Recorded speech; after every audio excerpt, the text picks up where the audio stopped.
இன்றைக்கி நம்ம சமையல் வீடியோவில் இன்றைக்கி நம்ம என்ன பார்க்க போகிறோம்னு பார்த்தீங்கன்னா முள்ளங்கி துவையல் தான் இன்றைக்கி பார்க்க போகிறோம். இதுக்கு தேவையான பொருட்கள் வந்து பார்த்திங்கன்னா நான் மீடியம் சைஸில் 3 முள்ளங்கி வந்து வாஷ் பண்ணி கட் பண்ணி பீஸாக கட் பண்ணி வச்சுருக்கேன். இப்படி கட் பண்ணும்போது இது சீக்கிரம் வந்து வதங்கும்.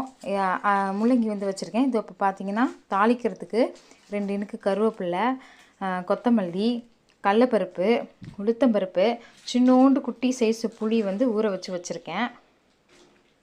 தென் வந்து காரத்துக்கு ஏற்ற காஞ்ச மிளகா, நீங்கள் பச்சை மிளகாவும் ஆட் பண்ணிக்கலாம்.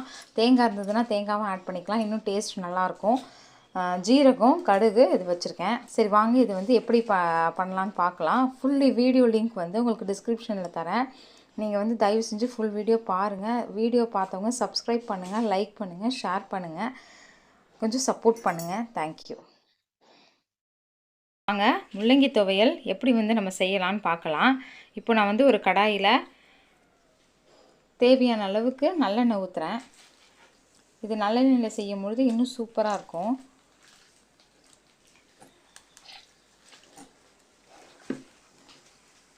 இதில் கொஞ்சோண்டு ஜீரகம் ஆட் பண்ணிக்கிறேன். இப்போது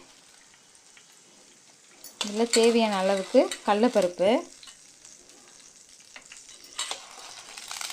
கடலப்பருப்பு வந்து ஆட் பண்ணிக்கலாம்.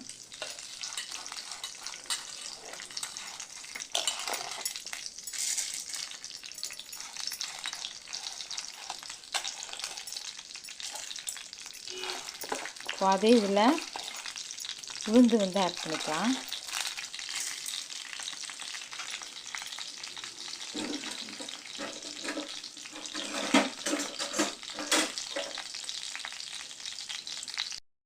இதில் கடலப்பருப்பும் உளுந்தையும் மீடியம் ஃப்ளேமில் வச்சு கலர் மாறுற அளவுக்கு வறுத்துக்கலாம்.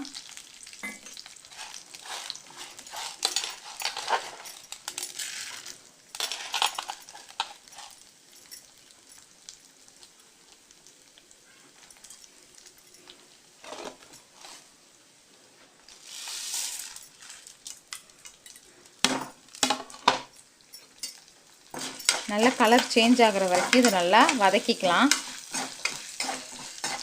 பார்த்திங்கன்னா லேசாக வந்து கலர் வந்து மாறிட்டுருக்கு. மீடியம் ஃப்ளேமில் வச்சுக்கணும்.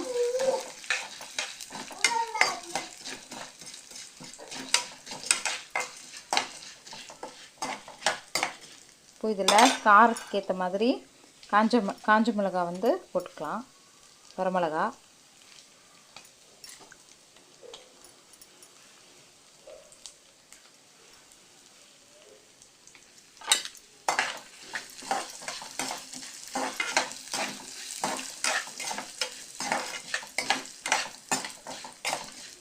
நல்ல வாசனையாக இருக்கும். நல்லெண்ணெயில் செய்யும் பொழுது நல்ல டேஸ்ட்டாகவும் இருக்கும்.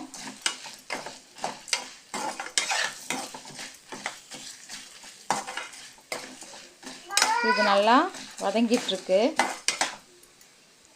மீடியம் ஃப்ளேமில் வச்சு நம்ம நல்லா அதை ஃப்ரை பண்ணிட்டுருக்கலாம்.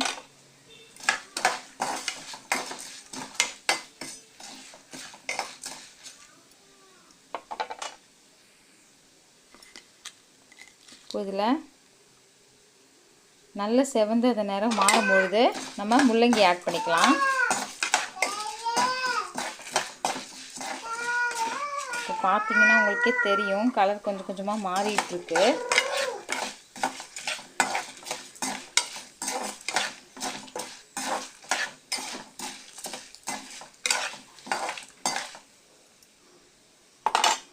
நல்ல வாசனை வர ஆரம்பிச்சிருச்சு. இப்போ இதில் முள்ளங்கி போட போகிறோம்.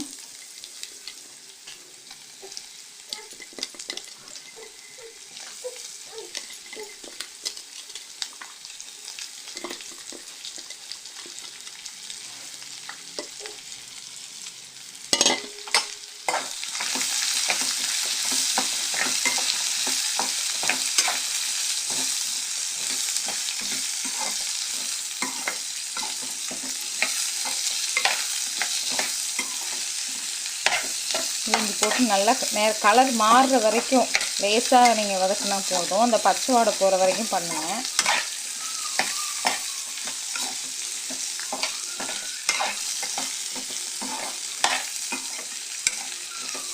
அடுப்பை வந்து மீடியம் ஃப்ளேமில் வச்சுக்கோங்க. நம்ம முள்ளங்கி வந்து நல்லா அந்த மாதிரி தான் பாருங்கள், இந்த அமுத்தி விட்டு அதை உடையிற அளவுக்கு வெந்திருக்கு. அதே மாதிரி கலரும் லைட்டாக மாறி இருக்கு பாருங்கள். அந்த பச்சை வாடை போகிற வரைக்கும் நம்ம வதக்கினா கூட போதும். இதில் வந்து நிறைய நல்லெண்ணெய் ஆட் பண்ணி நம்ம பண்ணும்பொழுது ரொம்ப டேஸ்ட்டாக இருக்கும். குழந்தைங்களுக்கு வந்து மோஸ்ட்லி இந்த காய் சாம்பார்லலாம் போட்டு நம்ம கொடுக்கும் பொழுது இந்த முள்ளங்கியெல்லாம் தனியாக எடுத்து வச்சுட்டு சாப்பிடுவாங்க. இந்த மாதிரி செஞ்சு கொடுக்கும் பொழுது ரொம்பவே வந்து சத்தாக இருக்கும், ரொம்பவே விரும்பி சாப்பிடுவாங்க. இப்போது இதில் வந்து தேங்காய் பால் கீனி வச்சுருக்கேன். அந்த தேங்காயை வந்து போட்டு இதையும் வந்து நல்லா கிண்டிக்கலாம். இது முடித்தோடனே நல்லா ஆற வச்சுட்டு நல்லா மிக்ஸி பவுலுக்கு மாற்றிட்டு இதில் கொஞ்சோண்டு கொத்தமல்லி, நம்ம எடுத்து வச்சுருந்த கொத்தமல்லியை சேர்த்து அரைச்சிக்கலாம். இது ஒரு 5 நிமிஷம் நல்லா வதங்கட்டும். லோ ஃப்ளேமில் வச்சு வதக்குங்க. பாருங்கள், நம்மளுடைய முள்ளங்கி துவையலுக்கு தேவையான தேங்காய், முள்ளங்கி, கடலைப்பருப்பு, உளுந்து, கொத்தமல்லி, தேவையான அளவுக்கு உப்பு, காரம் சேர்த்து இப்போ இதை வந்து ஒரு மிக்ஸி ஜாரில் போட்டிருக்கோம். இப்போ அது வந்து அரைச்சி இது எப்படி இருக்குதுன்னு பார்க்கலாம் வாங்க. சூப்பராக அருமையான முள்ளங்கி துவையல் வந்து ரெடி ஆகிடுச்சிங்க. இது வந்து சாப்பாட்டுக்கு யூஸ் பண்ணிக்கலாம். தோசை, இட்லி எதுக்கு வேணாலும் தொட்டு சாப்பிட்லாம், சப்பாத்திக்கும் தொட்டு சாப்பிட்லாம். ரொம்ப நல்லாயிருக்கும். முள்ளங்கி சாப்பிட மாட்டேன்னு ஒதுக்கி வைக்கிறவங்களுக்கு இந்த மாதிரி தெரியாமல் பண்ணி கொடுங்க. இந்த வீடியோ பிடிச்சிருந்தா சப்ஸ்கிரைப் பண்ணுங்கள், லைக் பண்ணுங்கள், ஷேர் பண்ணுங்கள். தயவு செஞ்சு சப்போர்ட் பண்ணுங்கள், சப்ஸ்கிரைப் பண்ணுங்கள். தேங்க்யூ.